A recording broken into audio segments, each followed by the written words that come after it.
Tertúlia. Meu boa tarde aí para todos e todas. Hoje é dia 7 de outubro de 2012, domingo. É dia de eleição no Brasil. O verbete é de número 2440. Tem 6 páginas, 44 elogios e 15 máximos. Eu chamo a atenção que a divisão do detalhismo tem 11 máximos. Quero falar que eu já votei há muito tempo, por isso que eu estou aqui, tá certo?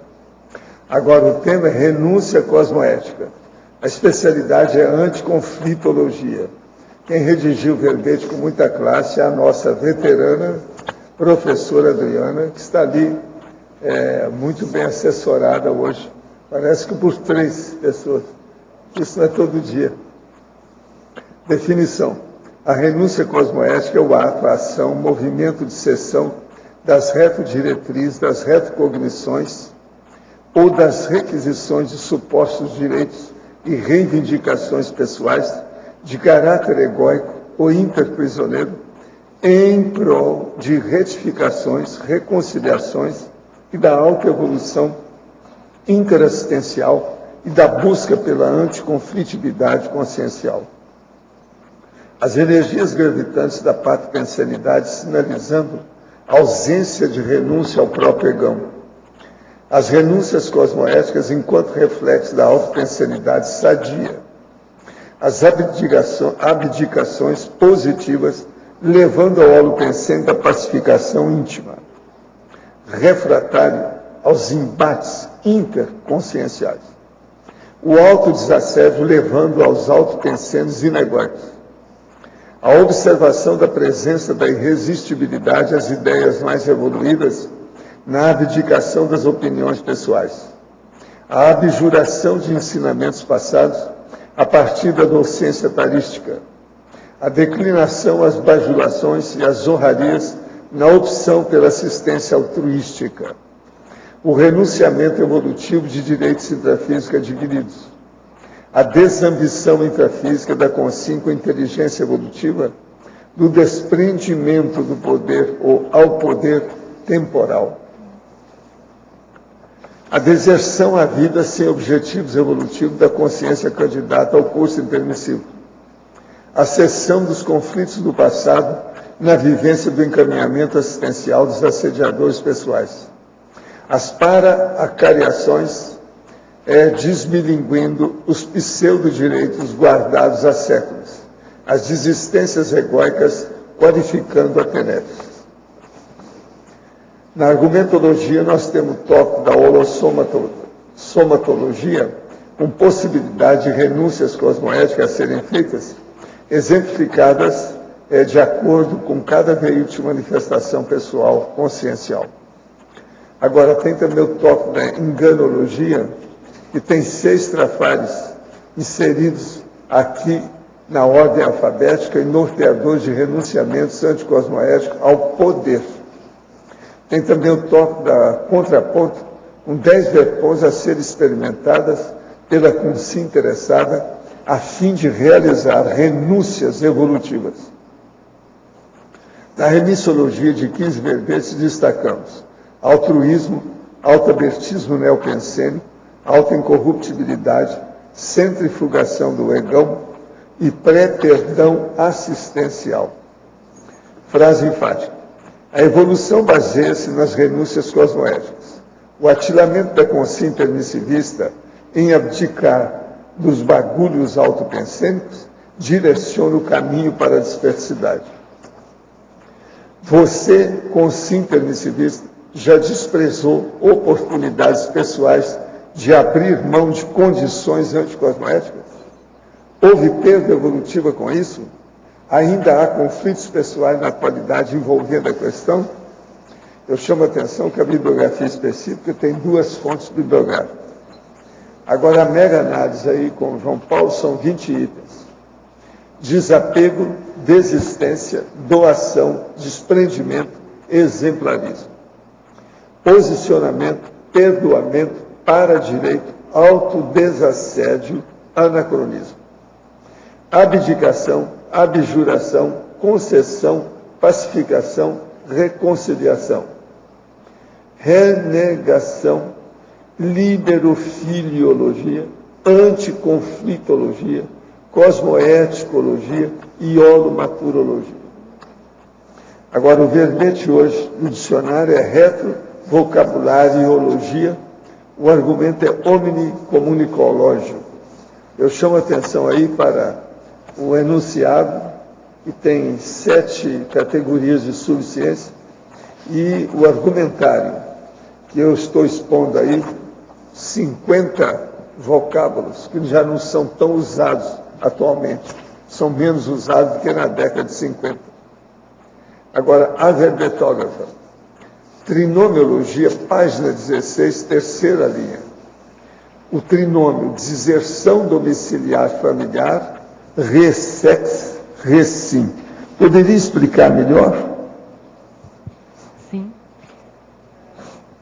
Com relação a esse trinômio, é interessante a gente pensar, né, todos nós, a grande maioria que está aqui nesse momento, já tivemos um domicílio na casa da própria família nuclear, né, pai, mãe, irmãos, e com o processo do amadurecimento, buscamos a nossa casa pessoal. Essa saída e essa abertura de mão do domicílio familiar, do domicílio da família nuclear, né, isso faz com que nós tenhamos que ter posturas de reciclagens existenciais. A própria mudança de domicílio já mostra uma reciclagem do ponto de vista existencial. Há uma mudança de domicílio. E essa própria mudança, a gente vê que muitos de nós, com essa possibilidade de modificação de domicílio, isso faz com que a gente tenha uma necessidade de fazer algumas reciclagens intraconscienciais. Alguns mecanismos nossos, alguns hábitos, algumas formas de pensar, o próprio amadurecimento que essa reciclagem existencial nos faz. É interessante, há um tempo atrás, eu acho que deve ter cerca de uns 5 anos, esse processo de saída do domicílio familiar é tão sério do ponto de vista da gente pensar de amadurecimento. A Itália, há um tempo, tem cerca de 5 anos, as pessoas tinham tanta dificuldade de sair da casa da mama, que o próprio governo italiano, ele pagava as pessoas para eles poderem sair da casa dos pais, do pai e da mãe. Porque as pessoas tinham dificuldade de sair daquele conforto do lar. Então existia um estímulo ao processo para ajudar o pessoal a sair da casa da mama. Mama minha. Não, é de 5 anos para cá, o Arlindo já tinha saído. Em rememoração do extrafísico de ocorrência intermissiva, acedia instantes contemplativos, em que me pareceu ser um mega centro de operações pró-evolutivas do central extrafísico. A parasensação energética remeteu-me para ondas energéticas pró-evolutivas intensíssimas, autossustentáveis apenas por breves instantes, conforme a própria indicação de equipe amparadora. Estaríamos a vislumbrar outra central extrafísica, por exemplo, da fraternidade? Olha, se isso aí tiver importância, você vai saber com mais calma. Essa pessoa é de Lisboa, em Portugal. Anota tudo e vamos ver o que acontece no futuro. Agora, ó, na fatologia, página 14, quinta e sexta linhas. Poderia nos falar sobre a rejeição pessoal, a doação financeira com fins manipuladores? Como saber se nossa doação está indo mesmo para o fim que objetivamos? Bem, começando pela sua segunda questão, né, como saber? Quando a gente faz uma doação financeira, é bom a gente ter uma ideia de fato se essa instituição ou essa pessoa para quem a gente está fazendo essa doação é de fato confiável. Porque às vezes você pode estar fazendo uma doação para uma instituição e esse dinheiro acaba sendo desviado. Então, se de fato você tem a intenção de ajudar determinada instituição, é bom ver para quem você está dando o seu dinheiro. Agora, com relação à primeira pergunta, né, da gente falar um pouco sobre a rejeição pessoal, a doação financeira com fins manipuladores. Existe, às vezes, aquela doação, né, que parece um pouco sem segundas intenções, mas, na verdade, aquele dinheiro, aquele fim, ele é dado justamente para a pessoa se lembrar de quem está dando aquele processo financeiro. Dentro da área médica, a gente tem algumas questões que a gente poderia enumerar aqui, né? Com relação à doação financeira ou pagamentos para o médico a partir de indústrias farmacêuticas. Então, às vezes, o médico ele recebe algumas possibilidades de pagamentos de congressos, pagamentos de viagens, vai para um congresso todo pago, hotel 5 estrelas, alimentação. E aí a gente tem que pensar bem, né, até que ponto vale a pena receber alguma ajuda, se de fato precisa de alguma ajuda, porque existe uma manipulação, muitas vezes, por trás da indústria farmacêutica. Há algumas semanas, eu até recebi, foi pessoalmente, uma pessoa ligada à indústria farmacêutica, que foi me visitar, e uma coisa que eu sempre gosto de doação é de amostra grátis, porque aí eu posso repassar e isso é interessante para o paciente. E a pessoa veio, né, e assim, muito sutil, ela chegou e me colocou a seguinte questão: olha, doutora, sobrou uma verba de um dinheiro que a gente podia comprar para algum almoço, restaurante, sobrou essa verba. Então eu queria deixar esse cheque com a senhora, para a senhora fazer o que seria interessante para a senhora. Ou seja, ela estava querendo me comprar ali, né? Eu falei assim, não, olha, muito obrigada, você poderia utilizar esse dinheiro e de repente comprar umas amostras e me entregar. Aí eu fico bem satisfeita. Então, assim, a forma de manipulação da indústria e a forma diplomática que você tem também de recusar, né? Então, esse seria um exemplo aí de rejeição pessoal à doação financeira, que você sabe que tem um fim manipulador ali. Em Fatologia, página 15, primeira e segunda linhas. O que fazer se objetivamos a desistência dos conflitos interconscienciais e a outra com sim, não? Bom, você vai estar fazendo a sua parte, né? A gente faz o que pode. Muitas vezes, o conflito, se ele já está instalado, às vezes é mais complicado de você contorná-lo. O ideal é a gente procurar fazer a profilaxia dos conflitos. Mas, às vezes, pela própria imaturidade, a nossa imaturidade, nossas dificuldades, muitas vezes se instalam os conflitos e a gente vê que o mais rápido possível com que a gente possa assumir o erro, pedir a desculpa e que você possa ajudar a outra pessoa a quem você prejudicou, né? Isso é o ideal. Mas, muitas vezes, a pessoa que se sentiu prejudicada, que se sentiu vitimizada, ela não aceita as desculpas, ela não quer as desculpas, ela quer remoer aquela condição, ela quer manter o processo ali interprisional. Você vai fazer o que é possível. Muitas vezes você vai poder assistir essa pessoa até de modo anônimo, na sua TENEPS. Você faz assistência e ela não sabe, às vezes, que é você que está fazendo assistência. Faça a sua parte. Adriana, na tecnologia, página 15, segunda linha e terceira, a técnica do dedo médio na sondagem das energias do cardiochakra. Por estender, por favor. Então, uma das questões que me motivou a escrever esse verbete sobre renúncia cosmoética é uma das questões assim do quanto as pessoas ainda guardam muitas mágoas e ressentimentos por justamente elas não aceitarem as desculpas, elas não aceitarem os erros das outras pessoas, e ela guarda aquilo e entra num processo de intoxicação energética muito grande. Às vezes ela pega aquela situação, remói, entra no processo de autovitimização, fica com aquele monoideísmo, com aquelas emoções negativas presas com ela, e ela se intoxica com aquilo. E aonde que vai bater? Justamente no processo de cardiochakra, né? Então ela entra no processo de remoer as ideias, remoer a situação na qual ela se sentiu prejudicada, aquilo bloqueia, intoxica ela mentalmente e também vai ter ligação com o processo de bloqueios do cardiochakra. E justamente essa técnica é uma técnica para você avaliar como estão as energias do cardiochakra da pessoa, né?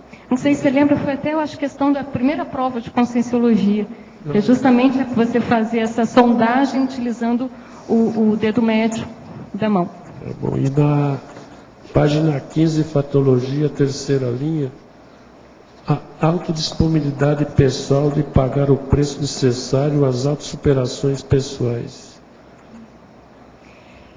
Então, toda renúncia, e quando a gente pensar numa renúncia evolutiva, numa renúncia cosmoética, ela tem um preço a ser pago.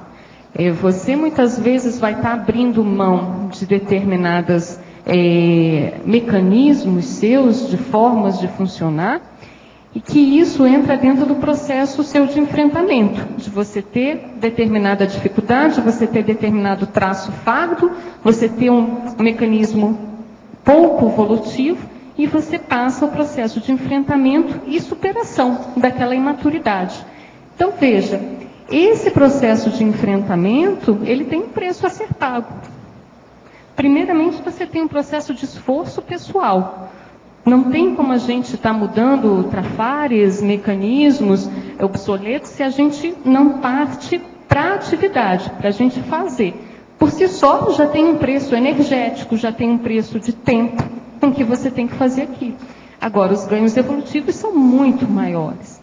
Então, a gente vê, às vezes, algumas pessoas incomodadas com algumas dificuldades pessoais, incomodadas com algumas características pessoais. Mas ela quer que aquela característica, às vezes, vá embora sem ela ter que fazer nada com relação àquilo. Mas existe um preço a ser pago, né? Todo o processo da gente pensar numa autossuperação, numa autocura, existe um preço a ser pago pela consciência. Então, às vezes, ela abre mão de companhias, ela abre mão de formas de ação, ela abre mão de confortos pessoais, abre mão de caprichos. Então, a gente tem que sempre ver o preço que a pessoa quer pagar. Obrigado. A respeito daquilo que você estava comentando, dos laboratórios e dessa bajulação que eles fazem ao médico e tudo mais.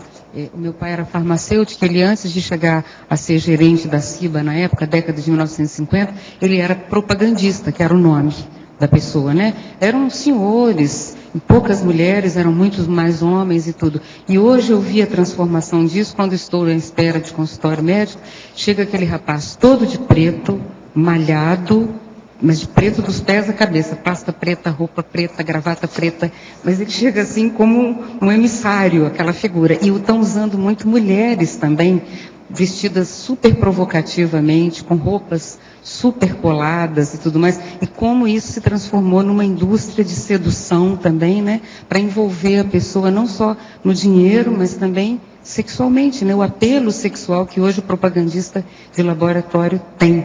Me chama muita atenção essa degradação da proposta de ser o divulgador do medicamento que vai ajudar, né, que realmente vai fazer parte da farmacopeia, daquilo que precisa, e o uso do remédio e da visita ao médico como sendo uma visita de sedução, de pura sedução. Como que você vê isso, Adriana? Como é que você observa? Então, eu acho até que eu não sou uma médica muito agradável ao pessoal, porque geralmente tem todo um processo de oferecimento, né, um oferecimento de jantares, né, e assim, são algumas coisas que você percebe que eles tentam se utilizar de uma sutileza, né? Há pouco tempo nós tivemos aqui um encontro, ia ter um palestrante de Foz mesmo, e em determinado restaurante. Então, o convite a ser feito é mais com foco no restaurante do que no palestrante. De chegar e falar assim, então, doutora, vai ser no restaurante tal. A senhora gosta? É um bom restaurante para a gente fazer um evento? Então, assim, tem todo um processo por trás, assim, de... E veja, tem um filme, não sei se vai conseguir ajudar a me lembrar, é um filme muito interessante, de uma crítica da briga de um representante do Zoloft com um representante do Prozac. Os dois são medicações antidepressivas e que fizeram muito sucesso e fazem muito sucesso até hoje, né? Isso. E esse filme, o que mostra? Que existia, assim, umas vendas absurdas do Prozac nos Estados Unidos, e existia o representante do Prozac, que ele tinha total ascendência sobre determinado médico, que era um médico referência naquele hospital. Ou seja, o que o médico passava, o que aquele médico passava, todos os outros médicos passavam. E ele tinha todo o processo de sedução com as secretárias do médico, com o médico. É uma crítica bem interessante, porque esse médico, ele acabava que ele era famoso, mas ele tinha uma dificuldade afetiva. Então, esse representante arranjava as mulheres para esse médico que tinha dificuldade afetiva. E só ele conseguia deixar as amostras. Até que chega o representante do Zoloft, e que aí ele vê, não, como é que eu posso quebrar essa cadeia? Porque eu não consigo chegar nesse médico.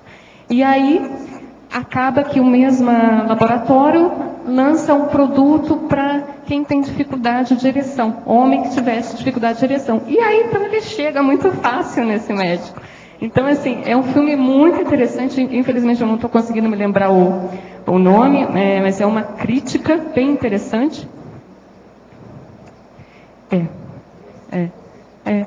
E assim, dentro do processo, tem a namorada desse representante, ela tem Parkinson, e aí mostra toda a falta de investimento, às vezes, em determinadas doenças, que são, digamos, não tenham tanto benefício financeiro. Adriana, o filme se chama Amor e Outras Drogas. Exatamente, é isso mesmo. Amor e Outras Drogas. É um filme bem interessante nesse sentido. Que você está trazendo, quer dizer, escolhe o restaurante, faz a sedução toda, até com apelo sexual, cai bem dentro da ideia do soma, aqui das renúncias que você fala, em relação ao soma. Porque você vê, não é incomum a gente ver o médico obeso, a gente vê o médico tabagista, a gente vê o médico caindo, o médico sedentário, e que prescreve para o seu paciente exercícios físicos 3 vezes por semana. Fica incoerente, né? Total. Então, cai bem dentro disso aqui. Quer dizer, se as renúncias do soma já são tão difíceis, imaginemos as outras, né? É uma coisa, bem interessante para a gente refletir nisso, porque a gente às vezes busca determinados alcances evolutivos e que a gente esquece às vezes do básico. Às vezes, questões de renúncias, você chamou a atenção do processo do soma, a questão do descuido com a própria higiene. Isso é importante. A roupa limpa, a roupa de cama limpa, a toalha limpa, o soma limpo. Então, às vezes, a questão de, olha, não, vamos pensar um processo mais mental, mais somático, mas espera aí, vamos ver o básico também. Então, algumas coisas interessantes para a gente pensar, né? Na efeitologia, queria que você explicasse um pouco mais a ideia desse efeito da renúncia cosmoética na força presencial. Isso aqui é até interessante para a gente ver o processo, até lá, a consciencioterapia, né? Quando a gente vê lá o processo do intensivo. O evolucente chega no primeiro dia, na segunda-feira, ele tem determinadas características holossomáticas, ele vai começando a fazer o processo de avaliação, entra no processo de autoconsciencioterapia, chega lá no último dia. Muitas vezes você percebe algumas renúncias que ele faz dentro do processo de autoconsciencioterapia dele, do que ele investiga, do que ele diagnostica e o que ele já possibilita e vislumbra de ferramentas de mudança, muda bem o processo holossomático dele, né? Da revigorada, né? Revigorada, tanto do ponto de vista somático, energossomático, psicossomático, mental somático, as ideias muito mais claras. Então você vê, às vezes, o evolucente chega na segunda-feira, né, de uma forma, quando chega na sexta-feira, é outra expansão da força presencial dele. Então, o quanto que a gente vê das nossas renúncias quanto a trafares, nossos processos de autoassédios, do quanto às vezes você já pode abrir mão de determinadas ideias que você pega e são treinos de energia, né? E se assedia com aquilo ali, e aí você vê, nossa, como aquilo cansa o seu processo cerebral, o seu processo energético, como aquilo desgasta. Então, quando você abre mão de determinados aspectos pessoais, como aquilo revigora para você, você melhora a sua força presencial, né? Uma outra dúvida só de forma, eu estava vendo aqui, não sou muito no estrangeirismologia, a desistência geralmente essa desistência é de, mas eu não sei se isso apareceu várias vezes desistência a alguma coisa, ou desistência de. Eu estou em dúvida, na realidade, se você pode usar a desistência à cegueira também na parapatologia. Se não é desistência da cegueira, é uma coisa de forma, tenho dúvida também, não tenho. Sim. Se desiste, porque a renúncia é ao, pro prefixo. E a renúncia e a desistência é de, geralmente, mas isso é uma dúvida de forma só. Tem algumas questões, por exemplo, tem ali, desistência ao ataque, à deserção, ao status quo. Você desiste ao ou você desiste do? Quando eu vi, Roberto, as duas formas eram possíveis, tanto você desistir de alguma coisa, quanto você desistir a alguma coisa, quando no sentido de você abrir mão. Fiquei em dúvida disso. Adriana, aqui no B, Lúcia, aqui em cima, aqui. Eu cheguei agora, não sei se você já falou na página 16, da síndrome da interiorose. Seria aquele sentimento que tudo que lhe acontece você reprime intensamente, você vivencia muito intensamente, é isso? Não, nesse caso aí da síndrome da interiorose, é aquela pessoa, às vezes, que vive num determinado local menor, né? E ela tem uma dificuldade de sair daquele restringimento ali geográfico, aquele restringimento de possibilidades de chegar ideias novas, possibilidade de chegar novas opções melhores, e ela tem a dificuldade de sair daquela geografia para um outro local maior e melhor. Entendi. Por exemplo, você mora num estado e tem dificuldade de fazer essa mudança, de sair daquele mundinho que vive ali, daquelas condições. O processo é exatamente isso que você falou, do mundinho. Da dificuldade, às vezes, que a pessoa tem de sair do mundinho que ela vive para uma coisa, para expandir para algo maior. Então, a gente vê, às vezes a pessoa, ela se sente segura naquele ambiente. Ou então ela tem uma neofobia. Então, aquele espaço, o que chega de informações ali para ela é o suficiente. Entendi, não então, expande. Isso fica difícil, a pessoa ter um processo maior de coisas melhores, mais evolutivas. Né? Então, nesse caso, se a pessoa sofre dessa síndrome, se ela não consegue fazer uma renúncia em pró de uma outra questão mais evolutiva, mais cosmoética, fica difícil. Fica difícil.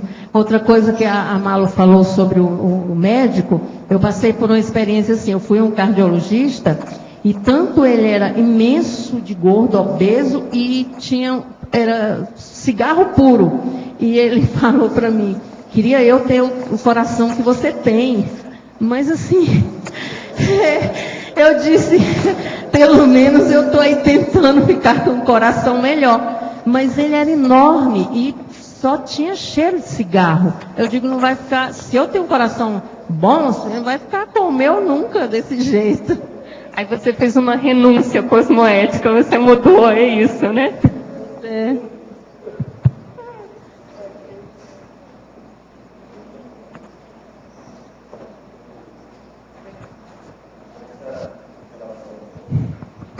Da renúncia com o próprio processo de anticonflito, porque parece que é a tese central aí do verbete.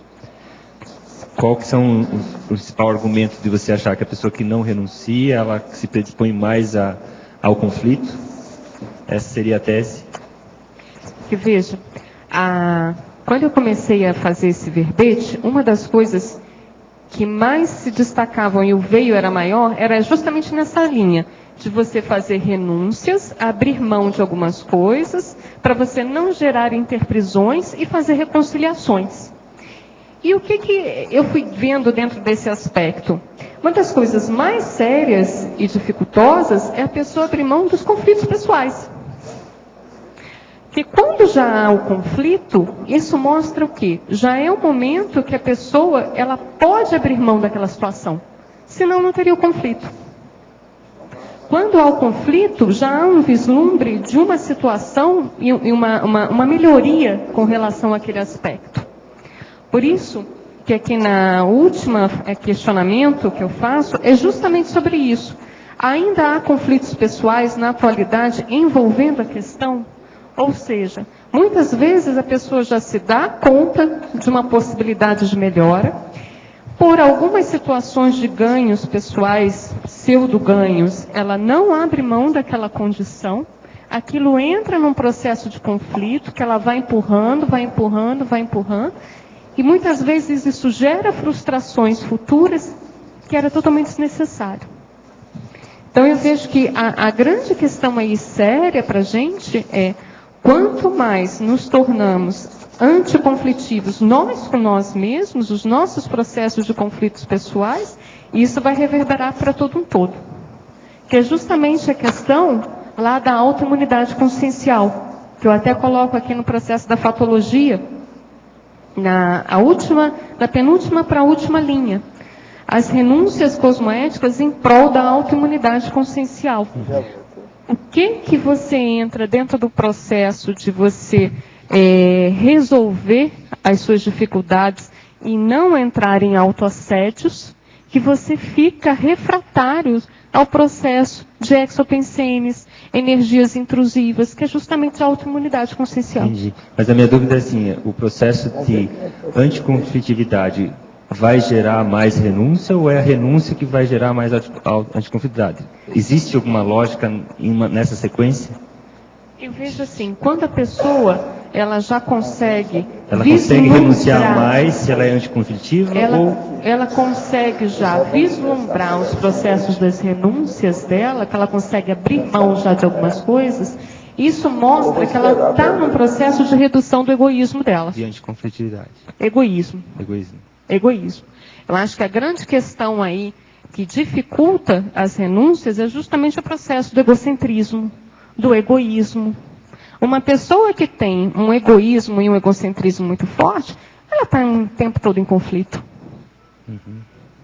Como é que ela tem como dar conta disso? Se ela acha que o mundo gira em torno dela, ela está em conflito o tempo todo. Então eu vejo assim que a grande questão como facilitador das renúncias é justamente o momento que a pessoa começa a abrir mão do egoísmo dela. Por isso que eu chamo a atenção aqui do altruísmo, das abnegações. Ok? Okay. Adriano? Tratei um mês com um menino de 5 anos com dano cerebral severo por hipóxia. O menino saiu do coma profundo e deu leves sinais de consciência. Finalmente, os especialistas deram alta. Ao transportá-lo a outro hospital, encarregado de levá-lo à sua casa, não lhe deram os medicamentos necessários por mais de um dia e teve uma parada cardíaca e morreu, segundo o relato da mãe. Possivelmente os médicos não quiseram intervir pela severidade do dano, mas se acontecer assim, foi eutanásia. Qual é o limite que o médico deve manter a vida do paciente? Essa pessoa é da Colômbia, está falando de lá, é medicina de lá, com o negócio todo. Eu acho que aí é um processo seguinte, deve manter tudo que pode enquanto as coisas têm, ou pelo menos indícios de recuperação ou melhoria, né? Agora é um caso que a pessoa tem que olhar com calma, ainda mais quando é criança assim, é problemático, né? Tem que ver, né? É o limite cosmoético, né? Pois é, o limite cosmoético. Agora, se te ver também como é que é a medicina na Colômbia, né? Em Pensenologia, página 14, quarta linha, poderia ampliar as energias gravitantes da patopensenidade, sinalizando a ausência da renúncia ao próprio egão? Eu estava comentando agora há pouco, né, o processo justamente, o que dificulta muito a questão das renúncias cosmoéticas é a pessoa abrir mão de processos que levam à questão de egoísmo, do egocentrismo. Então, muitas vezes, é um sinalizador para a pessoa, para ela até poder avaliar como é que é o nível de egoísmo dela, como é que é o processo da patopensenidade dela. Porque, geralmente, quando uma pessoa ela começa a sair mais do egão dela, a sair mais do egoísmo dela, ela começa a melhorar o processo dela de trafarismo. Ela começa a se tornar uma pessoa melhor. E aí o que acontece? Obviamente, o processo da saída dos autoassédios, isso melhora a pensenidade dela e isso melhora as energias em torno dela. Então, o contrário também sendo verdadeiro. Se a pessoa ela entra num processo de muito egoísmo, ela entra num processo de mais autoassédio. Com isso, ela tem mais o processo da patopensenidade. Tendo mais o processo da patopensenidade, as energias gravitantes patológicas. Em pensenologia, sexta linha, as abdicações positivas, levando ao holopensene da pacificação íntima, refratário aos embates interconscienciais. Poderia ampliar? Sim. É interessante a gente avaliar ali que eu coloquei os embates interconscienciais e não embates de ideias, tá? O que eu quero chamar a atenção nesse aspecto é o seguinte. Muitas vezes as pessoas entram em embates umas com as outras justamente porque elas não abrem mão de determinados caprichos, formas de pensar. Então, às vezes, ela tem aquela ideia, ela quer que aquela ideia é que seja utilizada, que aquela ideia é que vença determinado debate, e aquilo ali, ela começa a gerar incômodos com ela mesma quando ela não tem aquela situação de ganho ali de determinado embate, né? Então, o que acontece? A gente vê que quanto mais a pessoa entra no processo de abdicar positivamente, cosmoeticamente, de determinadas situações, ela entra mais numa pacificação íntima. Ela tem um aspecto mais da pacificação. E aí, reduzem os conflitos. Reduzindo os conflitos íntimos, obviamente isso reverbera nos conflitos interpessoais. Professor, tenho estudado de maneira autodidática a conscienciologia no que concerne a parte teórica. Entretanto, em relação à parte prática do parapsiquismo, não tenho ainda me envolvido, pois guardo plena consciência de que sou casca grossa em relação às energias conscienciais, visto que não tem nenhum desenvolvimento nesse sentido. Poderia me dar algum auxílio? O que devo fazer para iniciar-me no processo de desenvolvimento parapsíquico? Aplicando, pois, em mim mesmo o princípio da descrença, para, consequentemente, desenvolver as minhas próprias experiências com relação a esta fisicalidade? Olha, primeira coisa é o EV. Agora, seria bom você fazer alguns cursos que tem aí da conscienciologia. Precisa saber onde você mora, que local que é mais próximo para isso, o que acontece. A saída é por aí. Agora, você pode fazer por você o estado vibracional e começar a trabalhar com isso. O estado vibracional é a primeira chave para a pessoa desenvolver o parapsiquismo. Outra aqui. Tenho em minha casa um quadro de Jesus Cristo. Isso pode ser considerado bagulho energético? Não, o problema é com você. Porque eu já vi quadros de Jesus Cristo que parecia um esqueleto. Já vi outros que o negócio era muito bonito. Tem outros que depende. O quadro, precisa ver quem é. Tem outros que não parecia Jesus Cristo, parecia um tio que eu tinha. Era a cara dele. Então, precisa ver, né? Quem que é? Pois é, precisa examinar. Agora aqui, a verbetógrafa. Poderia abordar em tecnologia, página 15, segunda linha, a técnica do dedo médio na sondagem das energias do cardiochakra? Então, a gente chegou a comentar essa questão, que é justamente o seguinte.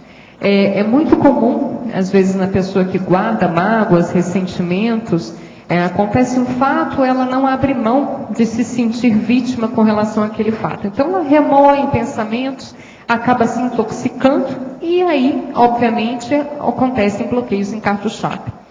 Então, uma das maneiras que a gente vê de técnica para a gente avaliar como é que estão as energias do cardiochakra de uma pessoa é justamente essa técnica.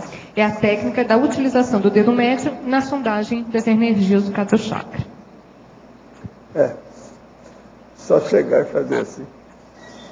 Agora aqui, em binomiologia, página 16, segunda linha. O binômio autossacrifício, sadio, cosmoética.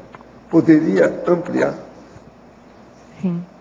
É bem interessante a questão da gente sempre avaliar os nossos processos de autossacrifício. E o que eu quero chamar a atenção aqui é que justamente o autossacrifício ele tem que ser sadio. E uma das questões que podem nortear se esse sacrifício ele é sadio ou patológico é o processo de intenção. É a qualificação da intenção naquele autossacrifício. E isso a base é a cosmoética. Porque a ideia aqui é que a gente, de fato, pense em autossacrifícios relacionados à qualificação de cosmoética. E não o autossacrifício, por exemplo, de Marte. A pessoa vai lá, se torna um Marte, ele faz um autossacrifício e aquilo não necessariamente é positivo, e sim negativo. 16, em trinomiologia, eu queria que você... página 16, trinomiologia, a penúltima linha. As seções evolutivas facilitando o acesso ao trinômio CEF e CEV, centrais extrafísicas. Tá. É lá na trinômio, né? Então, as seções evolutivas facilitando o acesso ao trinômio. Centrais energéticas, centrais extrafísicas de energia, centrais extrafísicas da fraternidade, centrais extrafísicas da verdade. O que é interessante, ninguém tem um acesso a essa central extrafísica para si, para si mesmo em benefício pessoal. O acesso às centrais extrafísicas ela tem que ser para um benefício muito maior. Então, se a pessoa, às vezes, ela é voltada muito para ela mesma, para os benefícios pessoais, só para ela mesma, um processo bem centrípeto, fica difícil ela ter esse processo de acessar uma central, né?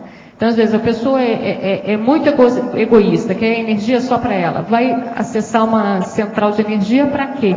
Né? Uma pessoa, às vezes, que só pensa em benefício próprio, né? Que venha tudo para mim, as doações todas para mim. Então, é difícil acessar a central da fraternidade. E, por outro lado, às vezes a pessoa muito fechada, né? É um processo de rigidez pensênica, um processo de dificuldade para se abrir, para ter novas ideias. Fica difícil também acessar a central da verdade, né? Então, o quanto que a gente pode avaliar do que a gente já pode renunciar de aspectos nossos que possam ser facilitadores para acessar essas centrais. Ok? Adriana, aqui em cima no ar, olha só, ainda há pouco você estava respondendo uma questão feita, e aí você fez uma explicação e eu resumi, e agora eu não estou entendendo o que eu coloquei. Então, eu vou colocar o meu resumo, talvez equivocado, mas ver o que está meio certo e o que está certo. Meu nível de egoísmo. Isso está relacionado à minha patopensenidade. E embaixo eu escrevi trafarismo. Então a pessoa egoísta, ela não pensa no trafar. Ou o que eu peguei de errado? Não, isso foi um equívoco. Não, mas vamos foi lá. Enlouquecimento. Então, vamos lá. Me diz uma coisa. A gente estava conversando sobre o processo às vezes a pessoa é muito egoísta, tá certo? Então, ela quer o processo todo para ela, certo? Isso. Uma pessoa muito egoísta, ela tem uma dificuldade, às vezes, maior de assumir algumas dificuldades pessoais. Você concorda? Tá. Você concorda? E aí isso seria assumir o trafarismo. Ela sempre se acha, não é isso? Síndrome de Tassi, de estar acima, né? De estar se achando, né? Então veja, a pessoa muito egoísta, ela tem um processo mais de querer para ela, mais processo centrípeto. Certo? Centrípeto. Para mim. É mais difícil, às vezes, uma pessoa muito egoísta, ela de fato se abrir para algumas mudanças, do que uma pessoa mais doadora. Está tudo certo. Está tudo certo. Ela que está correta, não é isso? A autocrítica dela, às vezes, é um pouco mais tacanha, mais agressiva, às vezes. Às vezes ela pode até ser uma pessoa mais agressiva e tem que avaliar, cada caso é um caso. Mas, assim, a pessoa, às vezes, tem um processo mais de egoísmo, mais de egocentrismo, ela tem uma facilidade maior, às vezes, para entrar dentro da autovitimização.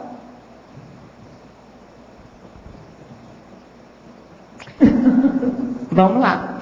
Por que da autovitimização?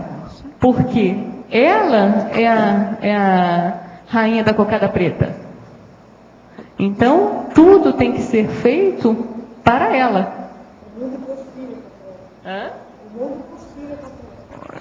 Não é conspira contra ela. Se acontece um determinado fato, né, aquela situação que era para estar envolvendo ela, que ela poderia se utilizar daquilo para reciclar e para ter uma responsabilidade sobre aquilo, ela às vezes se vitimiza porque ela não tem nada a ver com o processo. Ela tira a responsabilidade dela de mudança. Sutil, hein? Eu achei... Beleza, muito obrigada pela explicação. Agora, vocês viram o Roberto. O Roberto é assim, ó, olhando para você o tempo todo. Eu não sei o que é que está pensando. É bom você falar o que você está pensando. Tá assim. Passa o microfone para o Roberto. Não, tem umas pessoas aqui que eu desconfio. Vocês olham lá em cima que tem 3 barbichas jovens. Eu não sei o que esse povo faz. Olha lá. Estão mais ou menos reunidos ali. Olha lá. 3 barbichas jovens. Tudo aqui, de vez em quando, a gente tem que ver se está aparecendo algum partido, se tem alguma conspiração. Olha lá. Eles estão se reunindo, tem alguma coisa. Agora, Adriana, na página 15, na fatologia, é o último fato. As renúncias cosmoéticas em prol da autoimunidade consciencial. Você pode esmiuçar mais? Então, tinha até comentado com o Roberto, agora há pouco, né? Que é justamente o seguinte, o quanto você entra num processo, às vezes, de você perceber determinados trafares, quanto você avalia determinados mecanismos seus que levam a autoassédios, certo? Quando você começa a renunciar a determinados traços anti-involutivos, determinados traços com que você se assedia, você melhora a sua imunidade consciencial, que é justamente o processo da desperticidade, né? Onde o desperto ele tem a condição da refraternidade ao quê? A pensamentos energéticos negativos, a intruso pensenes, que é justamente o quanto você faz de reciclagem pessoal. Quando você faz reciclagem, você está renunciando a alguma coisa sua. Correto? Então, quando você faz as renúncias a autoassédios, renúncias a redutores de discernimento, você melhora o seu processo de autoimunidade. Você se torna refratário aos heteroassédios, justamente porque você melhora o seu processo de autoassédio. Aí, como vocês, por exemplo, na OIC, digamos, a pessoa quer fazer uma reciclagem e está consciente disso, ela quer abrir mão do trafar, só que ainda está muito introjetado nela. Então passa até da autocorrupção, tá? Assim, às vezes, além da capacidade dela no momento. Aquilo, como é que vocês começam a tratar isso, a cuidar disso? O processo do limite da pessoa, né? Eu acho que está aqui no binômio, deixa eu ver, achar aqui um instantinho.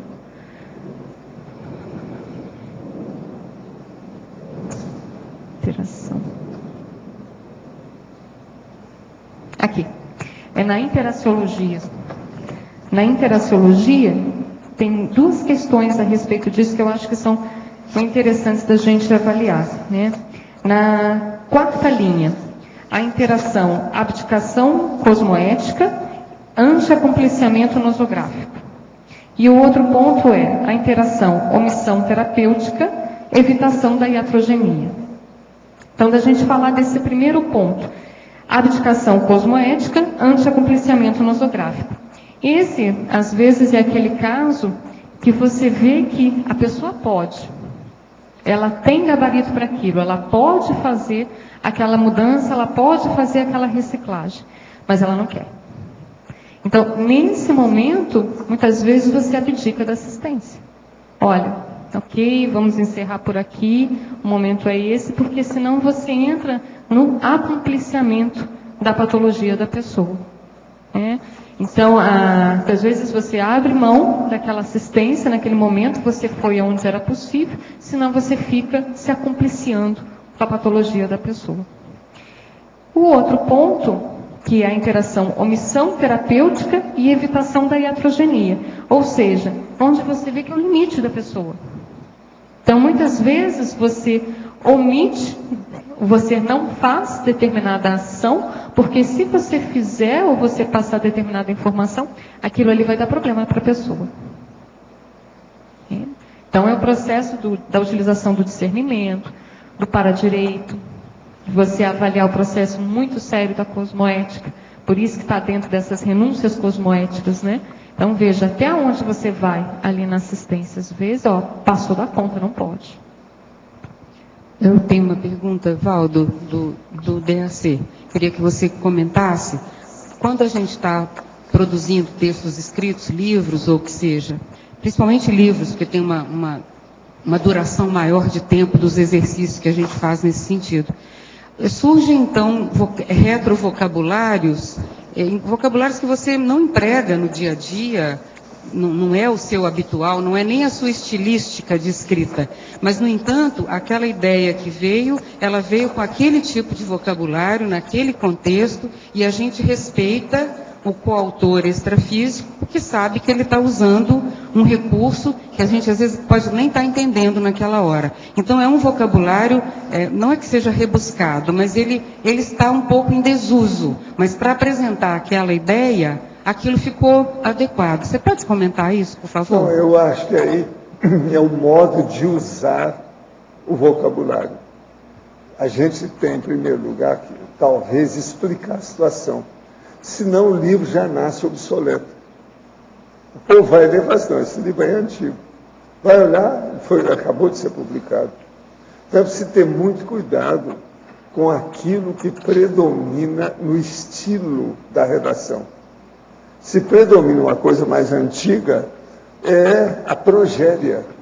O menino já nasce velho. Entendeu como é que é? Deve-se ter cuidado com isso. Por isso que eu estou colocando aqui, tem palavras aqui, é lógico, eu coloquei 50. Tem umas 10 e a pessoa precisa ter cuidado para colocar. Por exemplo, a palavra outrossim. Você já viu, você vai pôr isso hoje, não fica um pouco. No entanto, a gente usava isso tanto. Agora, o que eu estou falando é coisa de 60 anos. Isso é quando eu era jovem, 1950. 1950 eu tinha 18 anos. Então, eu estou acompanhando isso tudo 60 anos. A minha biblioteca aí tem mais de 70. Agora, por outro lado, a gente vê, Valdo, que em determinadas explicações, definições, contextos até do próprio livro, aquilo cai muito bem, embora não seja a sua linguagem habitual. Outra coisa, existem palavras que elas já nasceram velhas. Sim, essas já não. Por exemplo, aqui tem uma delas, longura. Você já viu isso escrito? Não, isso não tem mais. No entanto, isso é 1950, tem muito livro que fala em longura. Já nasceu velha. Entendeu o que quer dizer? Então, é preciso examinar a situação, como é que fica. Tem umas aqui que parecem ser raras, mas veja, era muito usado. Hoje, por exemplo, tem umas também difíceis devido ao processo dela. Por exemplo, descorçoado. Isso é a droga para estar falando, para estar escrevendo. Para tudo. Como é que fica? Descorçoado era usado. Tem gente que falava desacorçoado. Era usado. Né? Anos 70, tudo. Mas hoje não é tanto mais. Agora isso é brabo. Por exemplo, tem umas coisas também práticas da vida que a pessoa não fala. Por exemplo, as mulheres que são costureiras. Na época da minha mãe era muito comum falar em talagaça. Hoje é comum. Talagaça não se usa. Acho que quem costura nem sabe o que é isso mais. Eu acho que essa morreu, está enterrada há muito tempo. Então, são essas coisas que eu chamo. Por exemplo, tísica, na medicina se usa essa palavra hoje. No entanto, era coisa de todo dia. E por aí vai. Agora, Valdo, como você vê isso, faz a comparação disso com a linguagem do Balzac, por exemplo? Não, aí que já é ele outra reconstitui coisa. Palavras. Aí já é outra coisa, mas a linguagem do Balzac, se aparece o estilo dele e a redação dele, é outra coisa. E tem vigor. A pessoa já entra dentro do livro com a ideia histórica na cabeça. Isso é outra coisa. Agora, o problema é você escrever o livro hoje. Não, daquele jeito não daria. Se o assunto não entra processo de timeline, de cronologia, tem algum problema esquisito. Tem palavras, por exemplo, que elas são usadas até hoje, mas são mais raras. Por exemplo, bivac. É uma coisa que às vezes o povo ainda usa. quando vai expor certa coisa de exploração, disso e daquilo. Mas é coisa rara. Agora, uma que era usada demais em 1950, que hoje não é mais, é Biltri. Chamar os outros, hoje você xinga a pessoa de Biltri assim, você está me elogiando, porque não sabe o que é isso. Biltri. Valdo.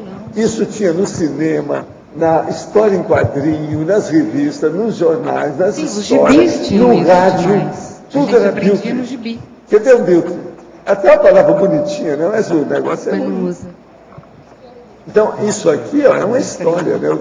Eu escolhi 50 no meio do monte que eu tenho isso tudo gravado. Fiacre também é uma palavra que ninguém fiacre, vai saber sequer. Fiacre é quase que histórico, né? Não tem mais jeito, né? Valdo, indigestão, eu tinha a impressão que é usada ainda, mas não sei. O que é? Indigestão. Indigestão Parece não que é mais do jeito que era. Não.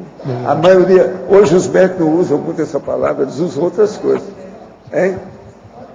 Má digestão, mas indigestão não é. Indigestão é na época que eu, menino, comia demais, devido aos velhos, você tinha indigestão. Isso é outra coisa.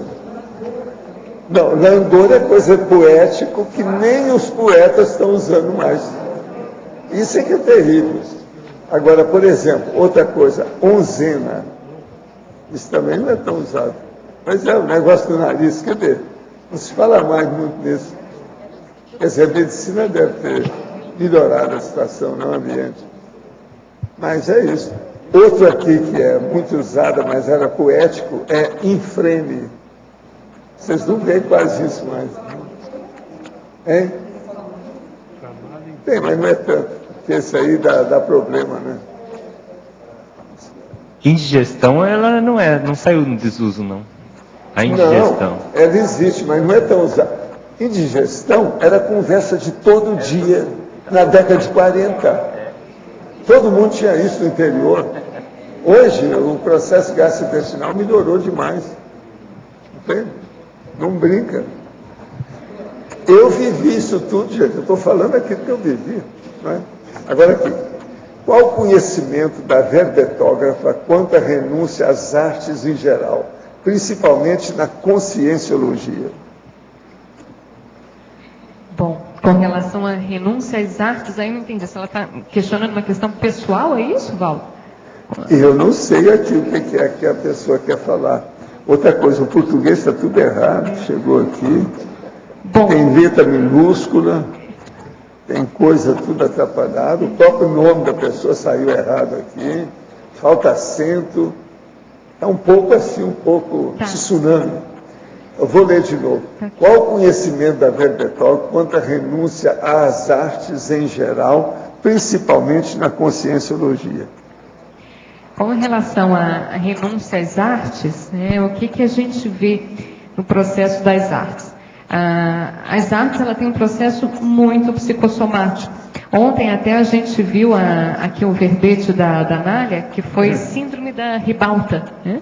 E que ela até coloca o processo do quanto a questão da arte, do processo da atriz, ela tem a questão psicossomática.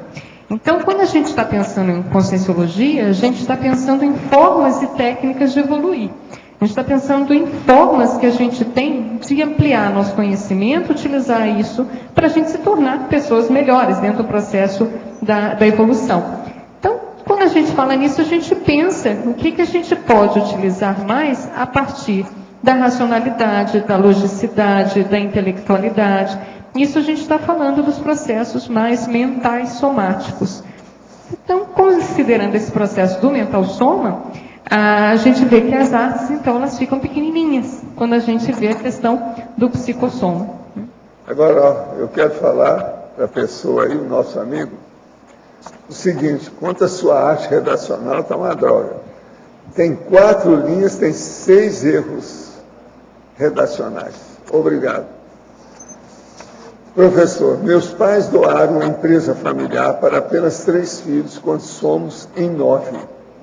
Há um tempo o senhor disse que o para-direito poderia me ajudar. Meus pais são muito cobrados pela decisão que tomaram. Existem muitas brigas na família por conta disso. De que forma podemos romper com esse assédio manipulador? Olha, aí Eu acho que o processo todo é arranjar um advogado compreensivo para entrar no contexto e fazer uma reunião de família. Mas agora um advogado que possa fazer assim, um advogado bem psicólogo, que possa entrar num processo aí e examinar isso. Primeira coisa, isso vai ser muito bom porque o papai e a mamãe vão poder explicar por quê. No meio de 9 ele escolher 3. Se de ver se o pai e a mãe são os mesmos 9. Se de ver quais as idades dos 9. Se de ver se no meio dos 9 tem gente que é toxicômano. Esse tem que tirar fora mesmo. Então, isso tudo o advogado pode fazer. Agora, arranja um advogado. Se o advogado não é muito bom, está com dificuldade, arranja junto dele um psicólogo.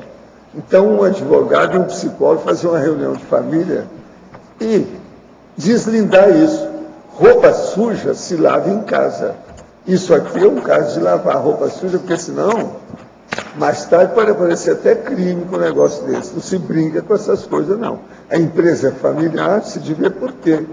Quantos funcionários tem?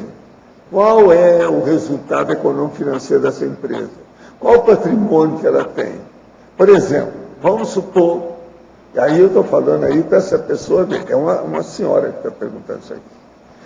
Vamos supor que a empresa tem um patrimônio grande, mas tem como sócios 9 filhos. Isso aí já começa a consertar alguma coisa, se examinar por quê. Agora, se não tem os 9 filhos como acionista, deve examinar por quê. Aí entra o advogado e um psicólogo aí para examinar isso. Agora, esse é um caso até interessante de se seguir para ver o que aconteceu. Porque o pai e a mãe não faz assim com os filhos, geralmente eles ponderam. Agora, seria bom reunir todo mundo, porque coloca tudo em pratos limpos. Se tem gente que está fora da casinha, os pais vão falar. Se não tem, o advogado vai ver como é que fica isso. Em matéria de família, isso aqui é problemático, tem que fazer uma reunião. Não sei se ele falou isso, não peguei, Valdo, mas que também pode influir nessa análise, ele é um dos 3 ou está fora do processo? Não, mas ela, né? Ela, possivelmente ela está fora, né? Está na cara. Para saber... Tem umas coisas, por exemplo, que eu não quero entrar nisso, o advogado tem que ver. Por exemplo, onde é que moram esses filhos? Se eles moram lá, um lá no fim do mundo, o outro lá do outro lado, se ele vê quem é que está na empresa ali. Isso tudo tem que ser avaliado. Agora, tem que ter um advogado nisso. O ideal é advogado. Advogado é para essa hora.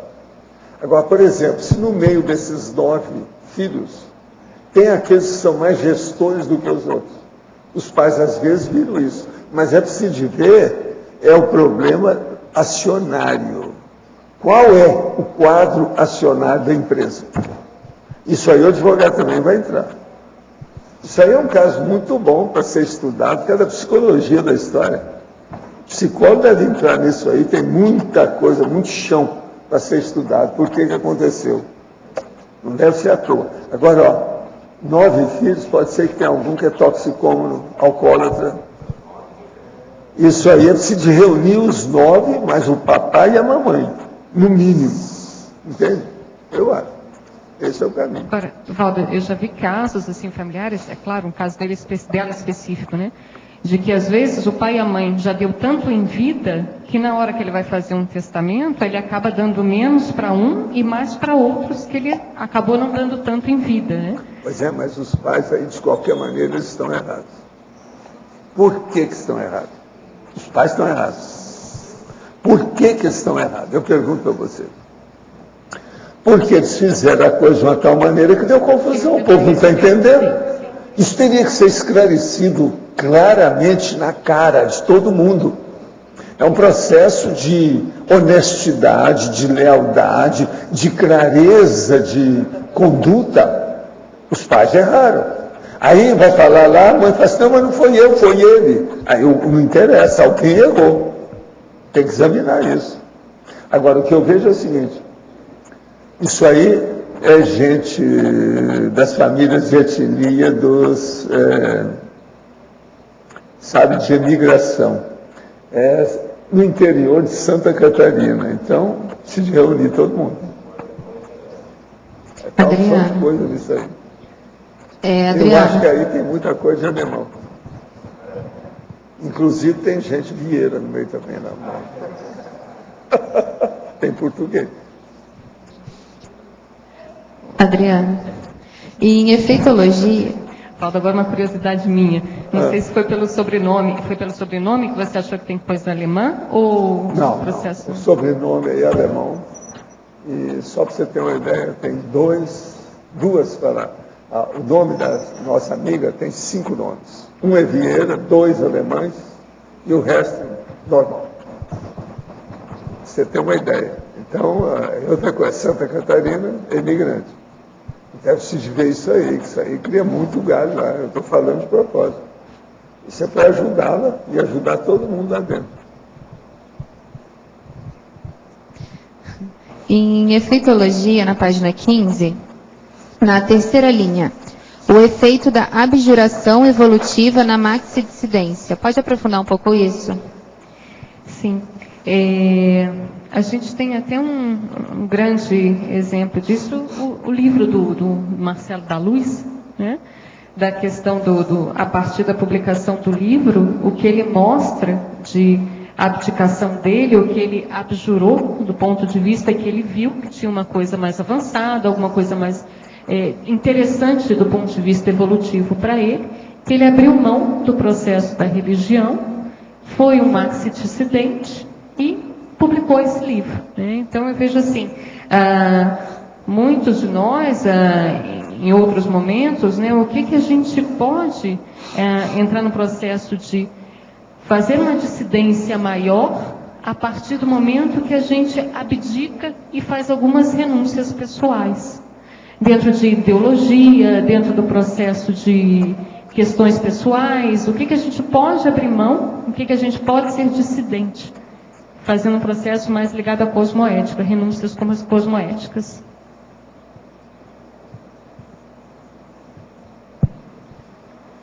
Professor Valdo? Sim. Você podia aprofundar um pouquinho no dicionário no verbete do dicionário, primeira página, enunciatum, né? Os itens 2, 4, 6 e 7 da lista? 2. Monovocabulariologia comunicativa. É aquela pessoa, por exemplo, que usa um só vocábulo para se comunicar. Entende? Então isso aí é preciso de ver. Quando a pessoa tem um estilo que ela faz tudo mais sintético e menor. E pode usar a palavra até isolada. Isso é o monovocabulário. Esse monovocabulário, quase sempre, ele é aquilo que a gente chama de tati-bitati. Quer dizer, uma linguagem um pouco restrita, concisa, telegráfica. Entende? Esse é que é o monovocabulariologia. Quase sempre a pessoa tem um vocabulário mais reduzido. Entendeu? Agora, qual o outro? 4? 4, isso. 4. Neopolineurolexicologia pessoal. O que é isso?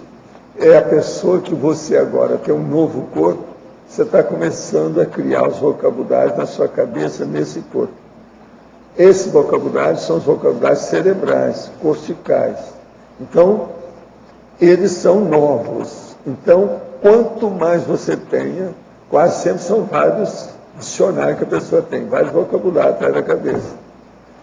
Essa reserva, então, de palavras, de vocábulos, de conceitos, de conhecimento, de cognição, é que forma isso aqui. Agora é neo porque é novo. Nesse novo corpo, essa nova vida que você tem, você está criando novos vocabulários na cabeça. Você sabe quais são os vocabulários. Ele vai indo, tem uma porção deles para chegar até no poliglótico, que é o mais sério que tem. Entende? Aquele de diversos idiomas, é o mais sério que tem. Mas, por exemplo, pode ser vocabulário que é apenas de sinônimos, o outro de antônimos, um outro, por exemplo, que é o analógico, de ideias afins, e tem o poliglótico. Isso tudo tem que ver.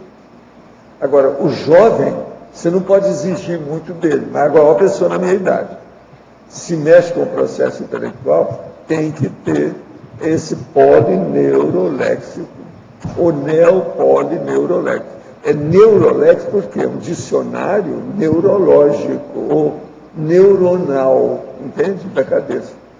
O outro é o sétimo? 6. E 7 também. Orismologia conscienciológica. Orismologia é uma ciência que foi criada já há muito tempo, que estuda terminologia. Agora, a terminologia é o estudo dos termos.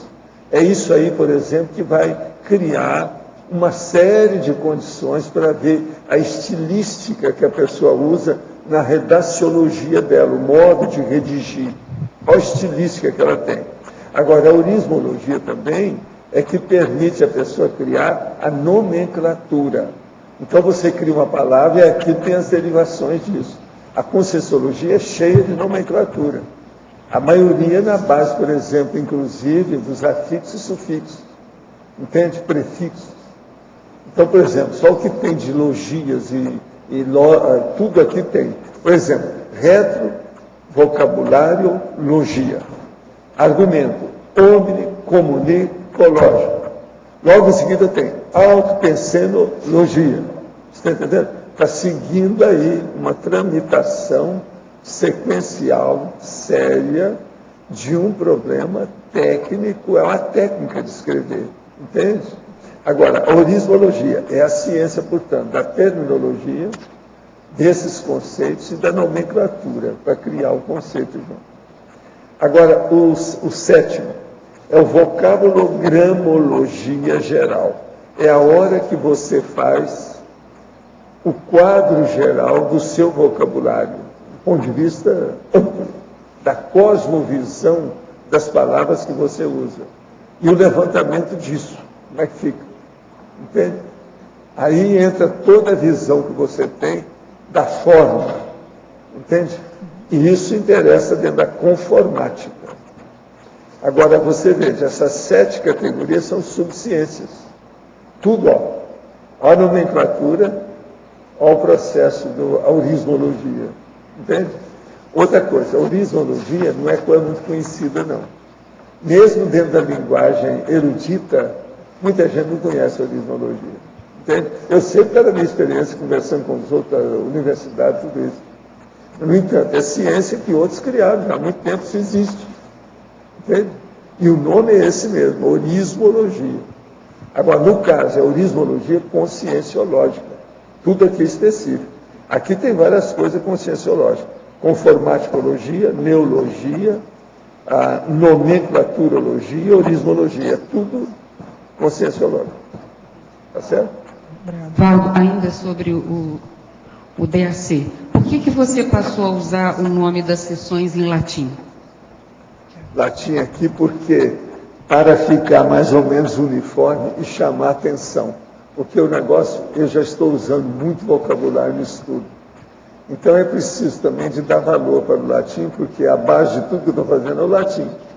E é o jeito que eu fiz do dicionário lá na enciclopédia, que tem muita coisa de latim, por exemplo, hominologia, tudo feito em latim. Eu resolvi colocar os nomes aqui também assim. Esses nomes todos são derivados do latim. 101 eu criei. A palavra conclusium não existe. Isso foi eu que criei.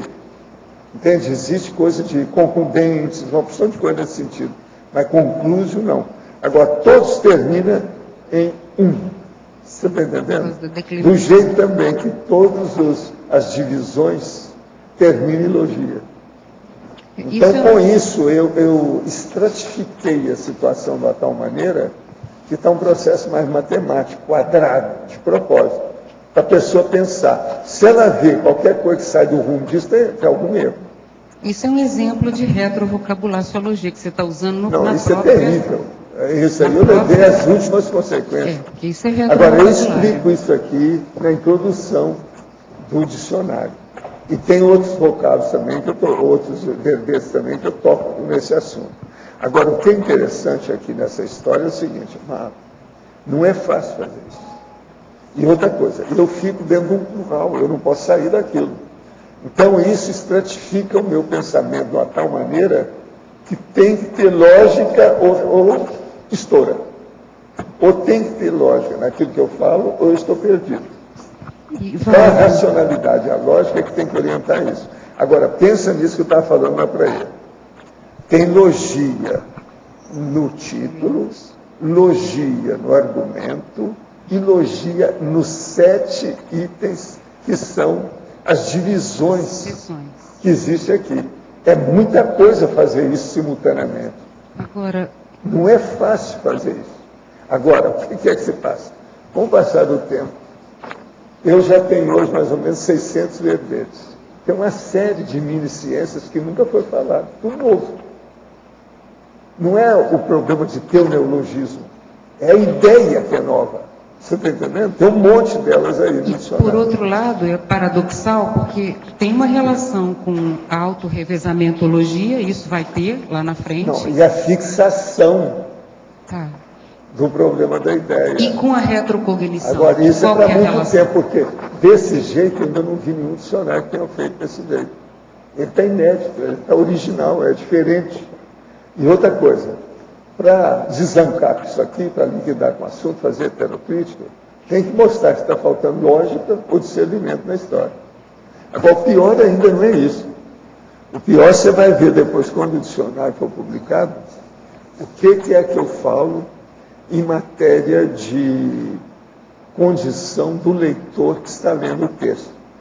Então, um dos tópicos que tem na introdução é o seguinte, logo no fim da introdução, que eu estou agradecendo, etc., e pedindo que a pessoa faça heterocrítica. Então, eu digo o seguinte, se você notou que tem alguma divagação no texto aqui do dicionário, olha bem se a divagação é do texto do autor ou se quem está divagando é você. Você está entendendo? Devido ao processo de devaneio.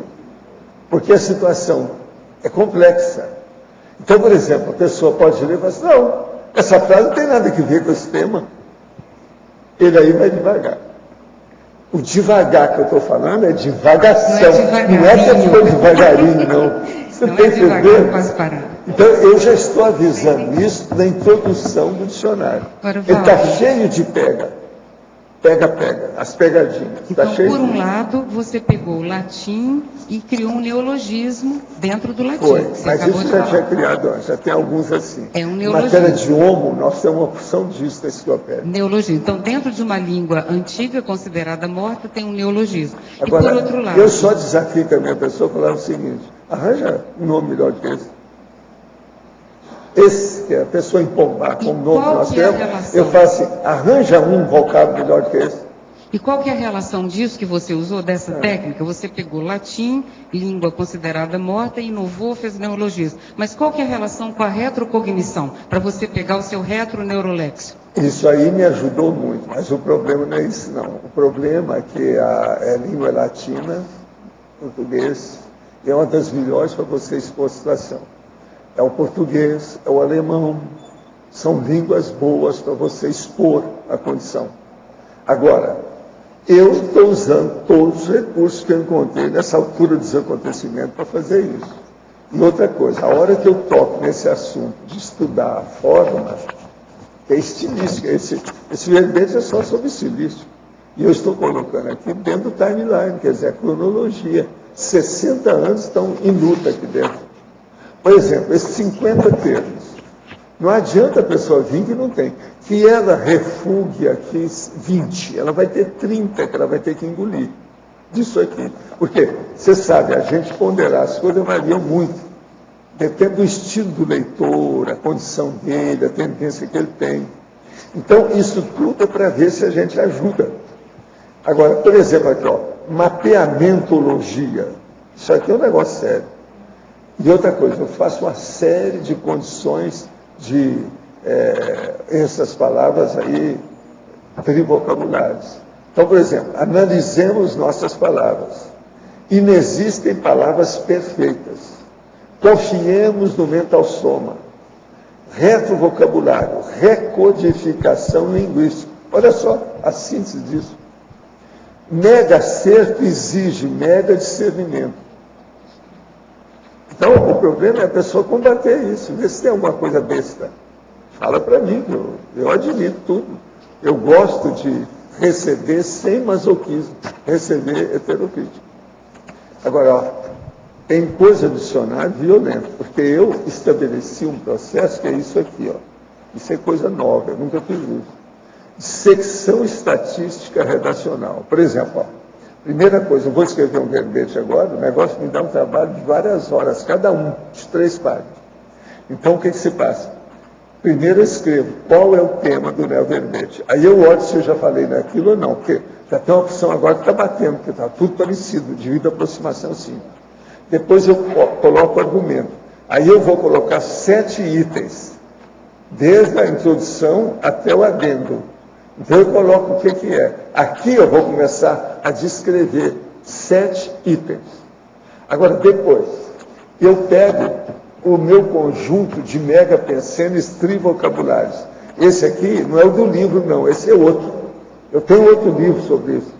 Agora, e pego esse aqui, ó, que é sentenças verponológicas, e vejo o que é que dentro dessas listagens, o que pode esclarecer aquilo que eu estou escrevendo. Com isso, o que eu faço? É aí que a pessoa pode olhar e falar assim, mas essa frase não tem nada a ver com esse termo. Porque ela não está prestando atenção, ela não aprofundou o negócio, ela não está tendo visão de conjunto. Com isso, eu amplio a visão de conjunto, entende? A cosvisão, que é o que eu quero. Professor. Agora, ó, que está complicado, tá. Pelo seguinte, por isso aqui, dissecção estatística. Eu estou colocando, no mínimo, uma base de 28 a 30 por cada um. Mas tem verbete que já tem 79 itens. Agora, os itens, eu tenho tudo aqui marcado, sabe? Eles são 5 tipos básicos dos itens. Então, os itens quais são? Destaques, que são chamativos. Enumerações, que são as listagens. Megapensenes, trivocabulários, como esse que eu li aqui. Esse verbete aí tem 5. Agora, as chegas, que são os extras. Aquilo que eu coloco para esclarecer, que são esses do processo dessas sentenças, essas frases verponológicas. Agora, e depois, até as observações. Por exemplo, observações. Se tem uma enumeração, ela é horizontal ou vertical? Para a gente ver como é que é. Tem verbete que às vezes tem 5 enumerações. Então, isso tudo são os itens. Agora veja, eu às vezes consigo 79, já tem até agora, um verbete. Então, com isso, o texto é complexo, mas é esclarecedor. Agora, a pessoa tem que ler com calma, senão não vai entender muita coisa, não. Como eu estou falando aqui para intermissivista, o povo já sabe o nível que nós estamos trabalhando com o processo da linguagem mais culta. Então, ninguém vai poder reclamar muito disso, não.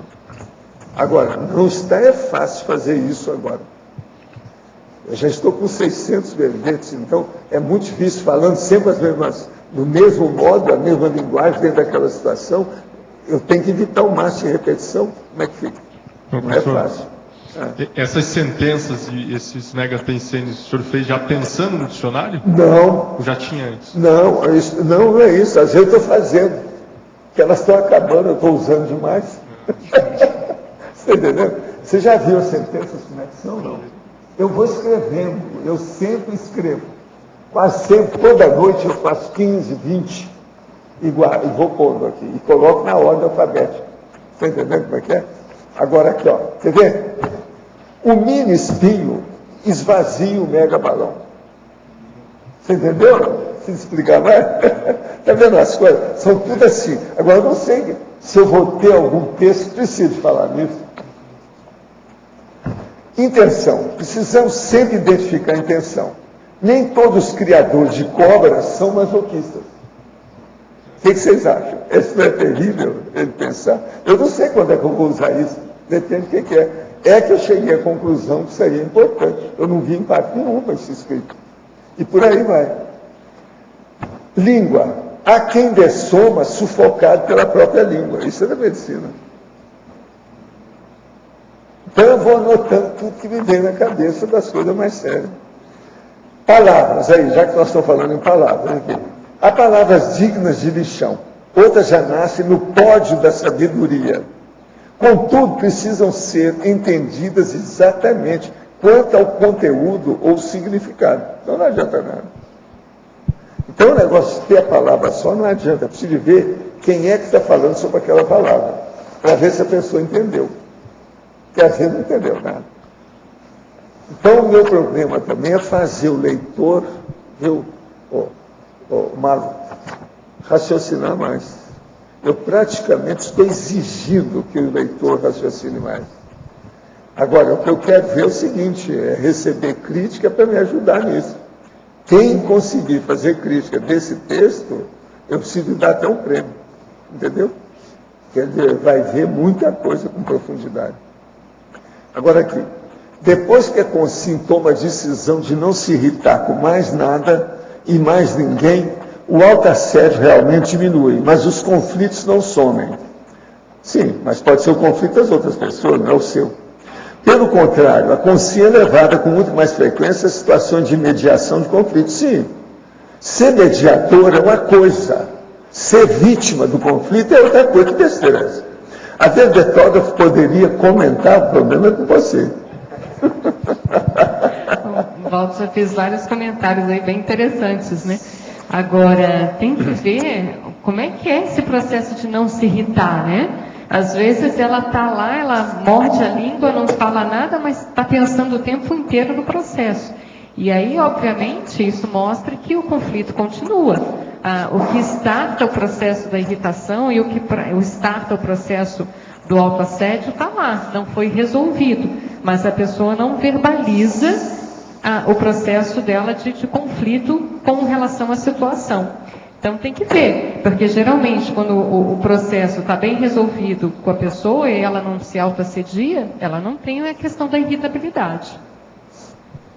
Uma das coisas mais sérias que tem em matéria de conflito é o seguinte: eu custo admitir que uma pessoa diz que é anticonflitiva e ela está assim. Uma coisa não conjumina com a outra. Então é preciso estudar isso aí. Você não acha? Então, por exemplo, apenas pelo modo da pessoa, você vai saber como é que ela sempre tem conflito. Às vezes ela está lá, parece que está tranquila, se mostra tranquila, mas ela por dentro, ela está toda se corroendo, toda nervosa, não, processo não é isso. A neurovegetativo. adrenalina está fervendo nas veias. O problema todo é esse, não aparece. O que seria mais benéfico em termos de evolução? Renunciar aos conflitos interpessoais e fingir que está tudo bem? Ou falar abertamente sobre o que está incomodando, mesmo correndo o risco de magoar o outro e assim criar um clima de difícil convivência? Quando você coloca que fingir que está tudo bem, isso já é um problema, não se renunciou aos conflitos interpessoais, né? Renunciar aos conflitos interpessoais é você relevar. A gente tem até um verbete aqui, é o 15º que está na remissiologia, que se chama relevalidade, que é justamente você abrir mão daquela situação. Olha, isso é uma bobagem, isso não tem uma importância. Abre mão daquilo, abre mão daquela situação que vai gerar o conflito com aquela pessoa. Então, quando você abre mão disso, você não finge que deixou para lá, você simplesmente, de fato, deixou para lá. Agora, existe uma questão, você renunciar cosmoeticamente não é você omitir, às vezes, de modo anticosmoético. Existem algumas questões que têm que ser ditas no momento certo, às vezes com a companhia adequada, naquele momento que a pessoa está aberta e é possível ela escutar. Porque muitas vezes, se você omite aquela situação, isso deixa de ser cosmoético. Gente, olha aqui, ó, para todo mundo, tem aqui ó, a comunicação da equipe do tertuliário aqui. No final da tertúlia de hoje, a equipe dos laboratórios fará uma breve apresentação.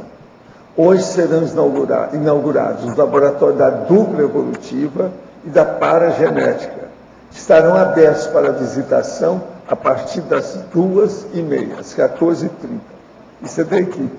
Então, ó, todo mundo está querendo ver aí, dupla evolutiva, paragenética, é preciso ver que os laboratórios vão ser inaugurados agora de alto nível. Vale a pena ver isso, tá certo? Logo terminar aqui, quer dizer, daqui meia hora. Adriana e professor Valdo, por gentileza aqui em cima, no ar. Adriana, primeiro, qual seria a condição de, dentro da renúncia cosmoética, a Consim apresentar, incluindo a paciência. E para o professor Valdo, eu gostaria muito que você explicasse a questão de não tremer. Se ali também envolve a questão da aceitação e da paciência, porque aí a pessoa, ela pode ou não ficar mais relaxada. Não, o caso todo sobre o processo de não tremer é uma condição física, fisiológica do corpo humano e que nós temos que ver o problema da psicomotricidade ou do sistema nervoso periférico ou autônomo. Agora, o que se passa? Por que isso é importante? Se a pessoa ela treme, tem algum processo, no mínimo, neurológico naquilo. Alguma coisa tem.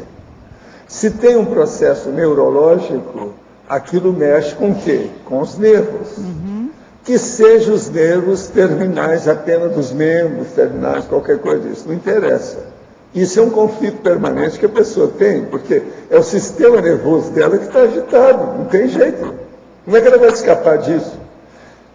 É possível, por exemplo, vamos imaginar que uma pessoa tenha os nervos pulando e ela não tem conflito? Isso é ilógico, é irracional, não é possível. Então, veja, a pessoa tem que ter isso. Agora você vai falar assim, não, mas uma pessoa de idade, ela começa a tremer. Não, isso aí tem doenças que faz isso, se examinar por quê. Eu sou uma pessoa de idade, olha aqui, ó, não estou tremendo. O que é? Eu também. Pois é, olha lá, você também, e daí? Então nós temos que examinar isso, porque o problema do tremor das mãos explica uma série de condições íntimas, problemáticas da pessoa. Isso é muito sério pensar nessa história. E outra coisa, tem doenças gravíssimas que fazem a pessoa tremer. Mas exclua isso, veja o resto, sem essas doenças gravíssimas. Então, é o problema da síndrome da ansiedade, a precipitação, a impulsividade, a desorganização, a indisciplina da pessoa. Tudo isso é um conjunto de conflitos. Como é que fica? Você entendeu aí como é que... Entendi. Então, o problema da mão. Agora, por que a mão é importante? Por que eu falo tanto nisso? Que é prático. É o periférico também. Você olhou a mão, acabou. Tem alguma coisa atrás. É igualzinho a pessoa que fica comendo unha. Aqui, ó, fica roendo unha. Tem alguma coisa. Está na cara, não adianta. Uma pessoa que rói unha tem, no mínimo, uma manifestação psiquiátrica inicial. Alguma coisa está acontecendo com ela. Como é que é isso? Então, são coisas óbvias, evidentes, que não tem jeito. Então, por exemplo, aquela pessoa também que chega para você, esconde as mãos, é preciso de olhar. Às vezes a mão está no osso. Está entendendo? Ele já comeu tudo quanto é unha, que o negócio está lá para trás. Outra coisa, tem gente adulta que come as unhas do pé. Unhas de pé. Como é que é possível? E eu já vi gente adulta que, pela família forçar, passou a mastigar ou roer a língua. Tem isso. Mas esse aí já é exceção. Agora, a onicofagia, que é o processo aqui de comer unha, essa é mais comum. Eu, de vez em quando, vejo as pessoas aí, eu olho bem para a pessoa e falo, como é que é? Só para mostrar, né? Porque aqui estão filmando. Senão aparece a pessoa comendo unha. Está entendendo? Então, eu preciso falar. Agora, veja, tem gente mais jovem que coloca a mão, em certa hora, nem vê que ele está com onicofagia. Ele não percebe. Às vezes a gente fala aí que ele vê. Que está ruim, não é? Tá? É a ansiedade. E a paciência, Adriana? Entrando nessa questão que o professor Val estava comentando, né, do sistema nervoso periférico e a ansiedade, é difícil você ver uma pessoa que é ansiosa e que ela não tem conflito, entrando dentro dos processos de conflito, né? Então, de você ver a pessoa que treme as mãos, ou que tem um processo mais do sistema nervoso periférico, de você avaliar. o quanto que, às vezes, alguns conflitos íntimos que geram aquela situação. Né? E, às vezes, ela quer tentar resolver por algumas outras facetas e não vai intimamente avaliar o que é aquele conflito, onde é que está o conflito que gera aquela situação de ansiedade para a pessoa.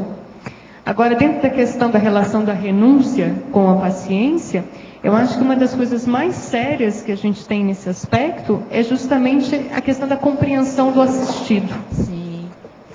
Então, veja, muitas vezes você pode ter determinadas informações, você pode ter determinadas parapercepções ali com relação àquele assistido, e aquele não é o momento oportuno. Claro. Então, saiba avaliar, saiba guardar, saiba esperar, para ver qual é o momento oportuno de você poder colocar alguma coisa para ela. Ou, às vezes, até não coloca. Mas aquilo é importante para você ter a compreensão do assistido. Sim. Para poder ajudar na assistência que você vai fazer. Então, muitas vezes, você renuncia à fala de determinadas informações, mas aquilo é importante para você avaliar um processo maior. Tá bem. Agora, muito falando obrigada, em organização, eu queria lembrar aqui a vocês, como amigo de vocês, aqueles que ainda não votaram e vão votar, a eleição termina às 5 horas da tarde.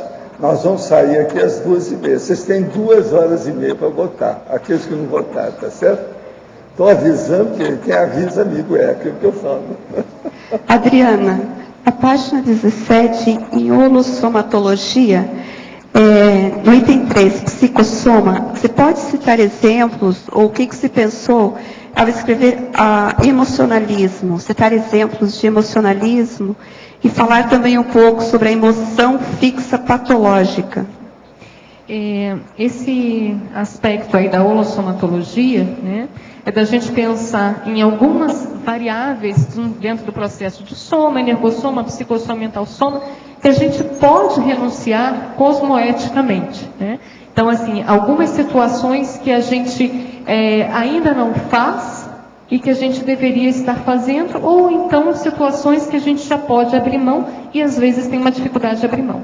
Então, dentro desse processo de psicossoma, eu vejo que aquela questão da pensenidade, o pensene com a predominância no sen, que é justamente o processo mais psicossomático, o processo mais do emocionalismo, são condições que eu vejo que a gente já pode começar a abrir mais mão do que a gente já abre, sabe? Eu vejo que a conscienciologia, em termos de técnicas e possibilidades da gente sair mais do instinto para o racional, ela tem uma gama de técnicas que é impressionante.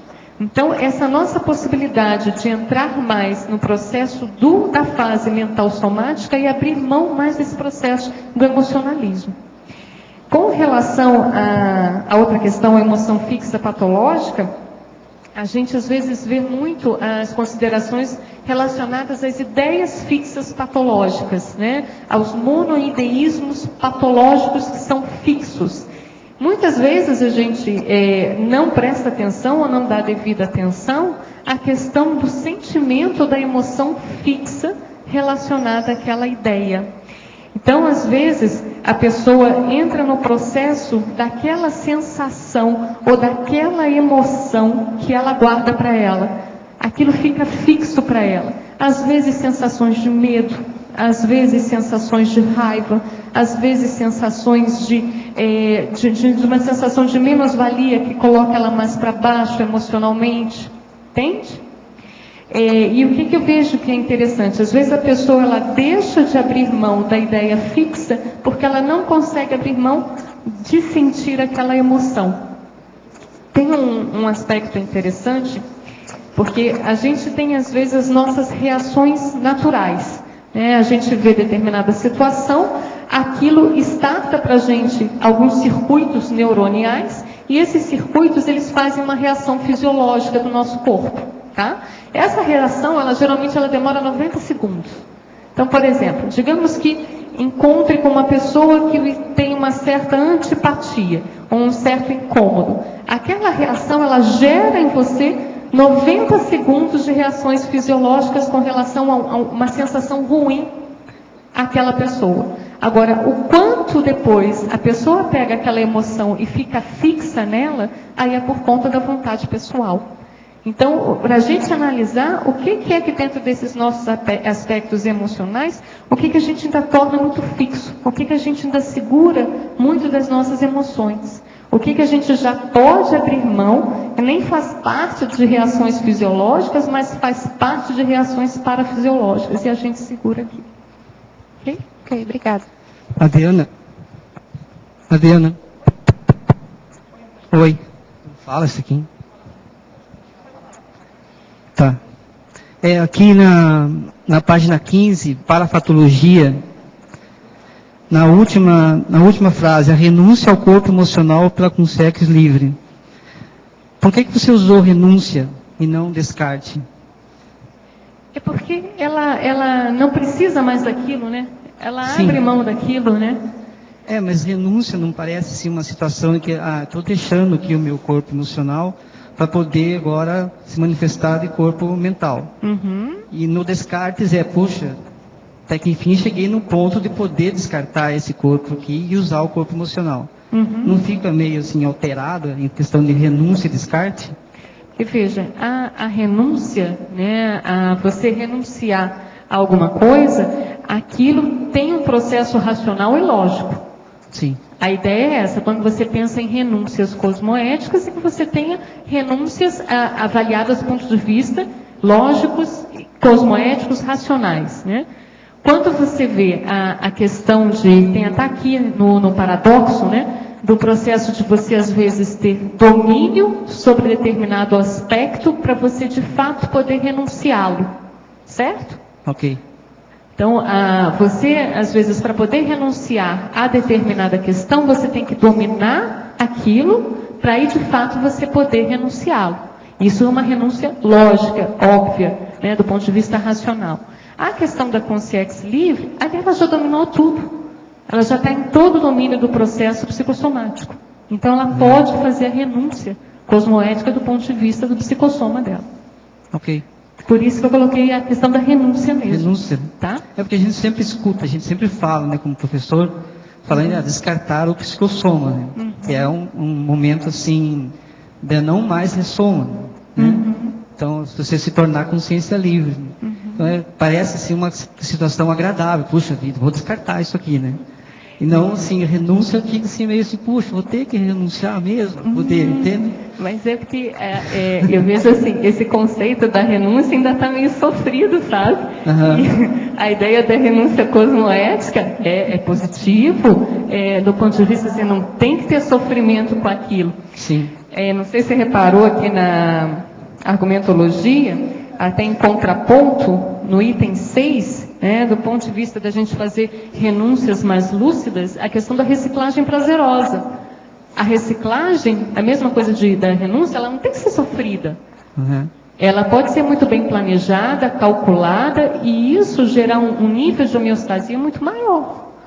Então, da gente pensar na consciência livre, para mim, de fato, é algo muito teórico. Uhum. Pelo meu nível de consciencialidade, é algo muito teórico. Mas eu vejo que a questão mental somática, de entendimento, do ponto de vista de calculismo evolutivo, não tem sofrimento com isso. Sim, se tem sofrimento, não está bom essa renúncia ainda. Né? Então, assim, as renúncias, e aí eu chamo a atenção da questão do foco do verbete, ela é cosmoética.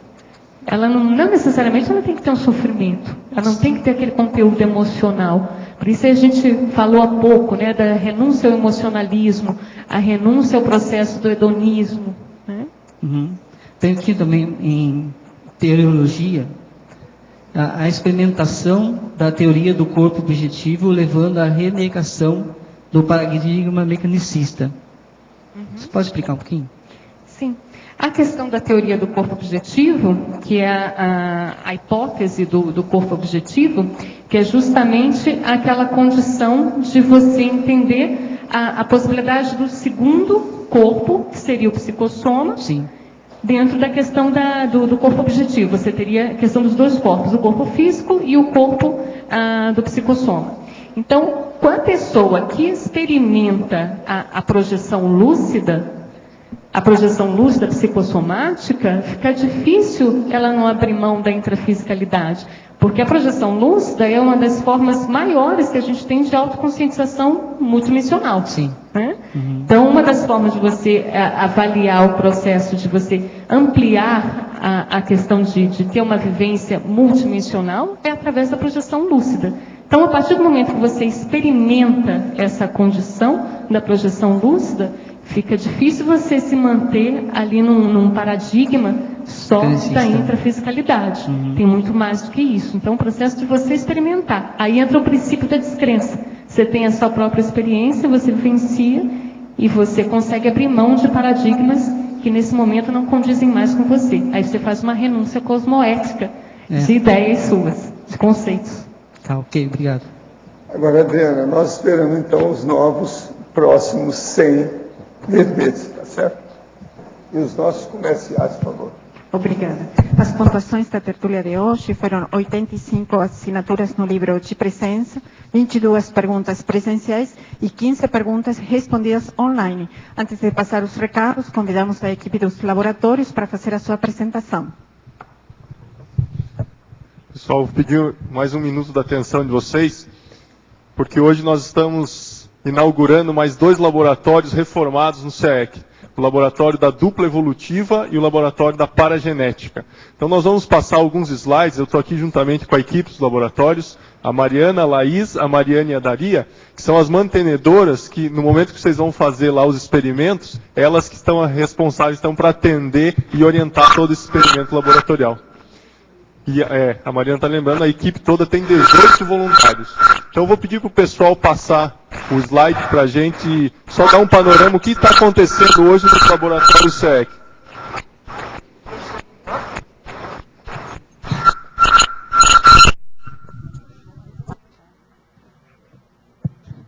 Vamos lá, pode passar aí o segundo slide.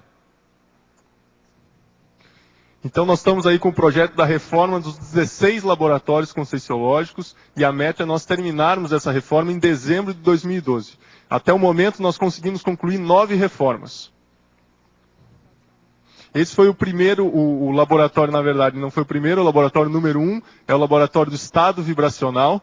Ele foi reformado e entregue recentemente, então ele foi um laboratório completamente remodulado para que possa atender os objetivos aí do experimento pessoal. Então foi colocado piso, pode passar a próxima imagem, ó. Foi feita uma escrivaninha bem específica para a pessoa poder otimizar o experimento com prateleira e também nós estamos inserindo nos laboratórios os infográficos para que a orientação laboratorial, o tema do laboratório, ele fique mais diretamente observado pelo participante. Pode passar. Esse é o laboratório, então, da mental somática, que foi também reinaugurado recentemente. Vocês podem observar que ele tem uma pintura toda nova em volta dele.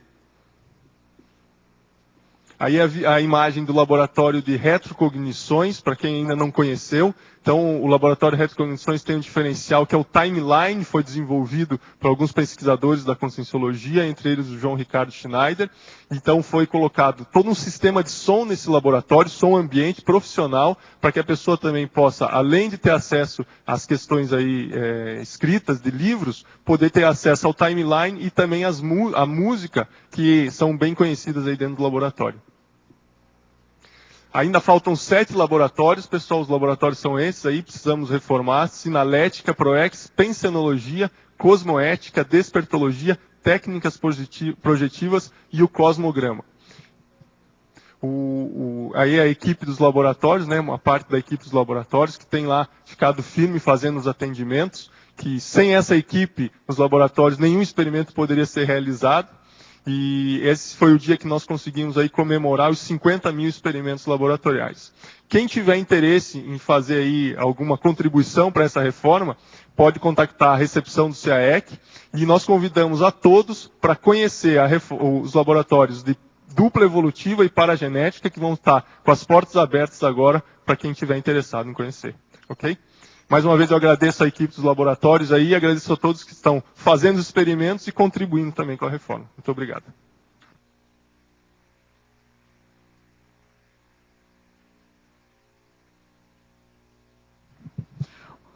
De nada.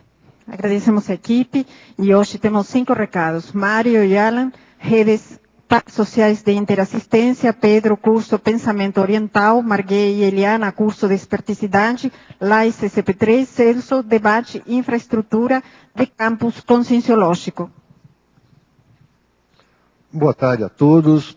É com grande satisfação que informamos que as redes parasociais de interassistência iniciará o cadastramento dos seus assistentes.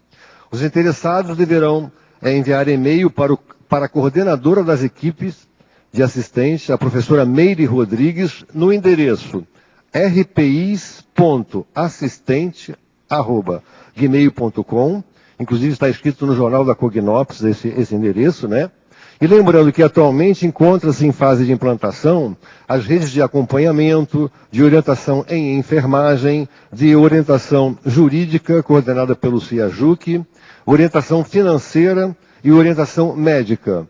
E sabemos que muitas outras redes serão implantadas. Venha participar você também desse projeto supra-institucional. Muito obrigado. Passo a palavra para o doutor Alain. Na intenção de qualificar também os assistentes, nós tivemos em conjunto a ideia de promovermos ciclos de palestras das RPIs, em que os temas, a princípio, vão ser ainda definidos, mas nós temos alguns aqui que a gente já propôs, que primeiramente é exatamente o que é a RPI, vai ser a primeira palestra.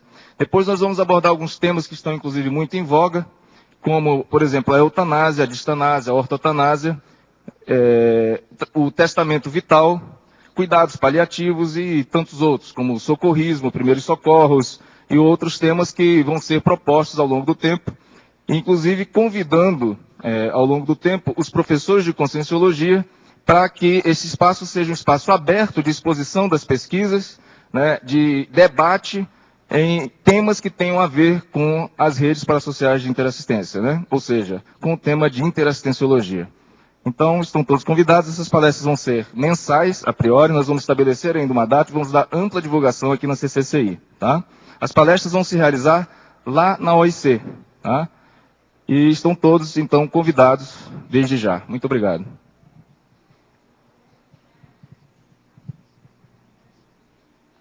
Boa tarde a todos. Estou aqui para divulgar os cursos Casuísticas da Pesquisologia da Reconsciência. O primeiro curso que vai acontecer dessa série de cursos da Reconsciência é o curso Pensamento Oriental. O curso Pensamento Oriental vai acontecer no dia 21/10, 21 de outubro, um domingo, das 9 ao meio-dia e das 3 às 6 horas. Nesse curso a gente vai abordar os principais pensadores, filósofos do Oriente, principalmente do Extremo Oriente, Ásia Oriental, né, Japão e China. Depois a gente vai abordar também essas escolas e trazer um ponto de vista crítico a partir do pensamento conscienciológico. Então, a partir do paradigma consciencial, a gente vai elaborar uma crítica para isso. Mais informações sobre esse curso no telefone 9993-2000 ou no e-mail da Reconsciência, reconsciência@gmail.com. Obrigado. Boa tarde. Eu tenho certeza que nenhum de nós aqui quer renunciar à desperticidade. Então, para ajudar a gente nessa tarefa, tem um curso muito interessante que acontece agora, de 26 a 28 de outubro, aqui no CAEC. É o curso Desperticidade. São 3 EPICOMs. Rui Bueno, Moacir Gonçalves e Marina Tomás, que, entre outras atividades, proporão 3 campos. Um campo para desbloqueio encefálico, outro campo para exercício da expansão energossomática e o energoduto interassistencial.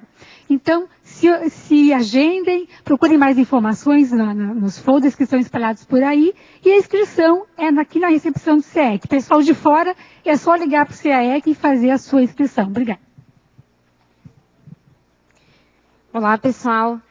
Agora há pouco a gente teve aí o professor Felipe Mansur e a equipe de laboratórios aqui do CAEC, apresentando aí o projeto de reinauguração. E o convite que eu tenho para fazer para vocês tem uma vinculação com o próprio campus CAEC, porque no início dos trabalhos aqui em Foz do Iguaçu, o CAEC usou uma estratégia para alavancar o seu campus conscienciológico, que foi o curso SCP-3. Então, no ano de 2013, a Sinvex ela realizará o SCP-3 Pro Campus de Invexologia, com o objetivo de dar uma alavancada no campus cujo foco, né, o Mater Pensene é a Invexis. Então, meu convite é esse. Ano que vem, nos dias 19, 20 e 21 de julho, aqui em Foz do Iguaçu, no Rafaim Palace Hotel, nós estaremos em conjunto, trabalhando nesse evento, doando as nossas energias, pensenizando para concretizar esse campus, que ele tem uma relação com a oxigenação do próprio trabalho na conscienciologia. O SCP-3 ele é um curso aberto ao público, sem pré-requisito. Então, se você quiser convidar familiares, amigos, pessoas que queiram conhecer a conscienciologia de modo prático, é um ótimo momento para isso. E as inscrições estão sendo feitas na Sinvexis. Vocês podem mandar um e-mail para a gente no scp3@sinvexis.org. E o professor Epicon é o professor Hernandes Leite. Então, estão todos convidados. Obrigada. Boa tarde a todos. Conforme a apresentação agora da professora Laisa, né, com respeito à implantação do campus da Sinvex e do professor Felipe a respeito aí da reforma dos laboratórios, nós temos o desafio então de implantar e manter os campi conscienciológicos, não só aqui em Foz do Iguaçu, mas no planeta Terra. Então, dentro desse assunto, eu gostaria de convidá-los a participarem do debate que ocorre aqui toda semana, no domingo, e que ocorrerá hoje com o tema infraestrutura de campus conscienciológico, né? A ideia é debatermos várias ideias, dentre outras, se a longevidade dos campi irá nos proporcionar oportunidades de autorrevezamento, se retornaremos a estes campi nas nossas outras, né, nas próximas seriexes, se o voluntariado na área de infraestrutura é uma tarefa interassistencial, enfim, temos várias questões a serem debatidas e, inclusive, fomentar também, incentivar o voluntariado nessa área, né? Porque iniciar uma atividade parece-me que tem uma certa dificuldade, mas me parece mais fácil do que manter, né? E o nosso desafio é exatamente manter aí ao longo dos anos e das décadas e quem sabe das próximas milênios de preferência, né? Os campos conscienciológicos funcionando. Então, nós também proporcionaremos a participação via Skype, através do nome Skype caec.infra, para participação à distância. Então, estão todos convidados a participarem do debate. Muito obrigado. O verbete da manhã é Síndrome do Diploma, especialidade Desviaciologia. Autor, professor Guidenilson Signorini. Obrigada, boa tarde a todos.